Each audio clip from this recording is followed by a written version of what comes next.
ഇന്ന് രാവിലെ സ്വർണ്ണവില പ്രഖ്യാപിക്കുമ്പോൾ അന്താരാഷ്ട്ര മാർക്കറ്റിൽ ഔൺസിന് $2,661 പരിധിയിലായിരുന്നു സ്വർണ്ണവില. ഇന്ന് വൈകുന്നേരം 6 മണിക്ക് നടന്ന ഫെഡറൽ റിസർവ് ചെയർമാൻ ജെറോം പവലിന്റെ പ്രസംഗത്തിനും മറ്റു ഡാറ്റകൾക്കും ശേഷം നേരിയ ഉയർച്ചയോടെ $2,668 പരിധിയിൽ എത്തി നിൽക്കുന്നു. മാർക്കറ്റിന്റെ ഇപ്പോഴത്തെ അവസ്ഥയിൽ നാളെ സ്വർണ്ണവില പവന് 80 അല്ലെങ്കിൽ 120 രൂപയുടെ റേഞ്ചിൽ ഉയരാനുള്ള സാധ്യത മാത്രമാണ് നിലനിൽക്കുന്നത്. എന്നാൽ മാർക്കറ്റിൽ മാറ്റങ്ങൾക്ക് ഇനിയും സമയം ബാക്കിയാണ് എന്നുകൂടി ഓർമ്മപ്പെടുത്തുകയാണ്. ഇപ്പോഴത്തെ തങ്കവില വീഡിയോയിൽ കാണിച്ചിരിക്കുന്നു.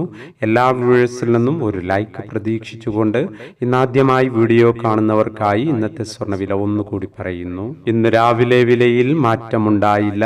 ഇന്ന് 26/9/2024 പവന് 56,480, ഗ്രാമിന് 7,060. ഭിന്നിച്ചു നിൽക്കുന്ന KGSTA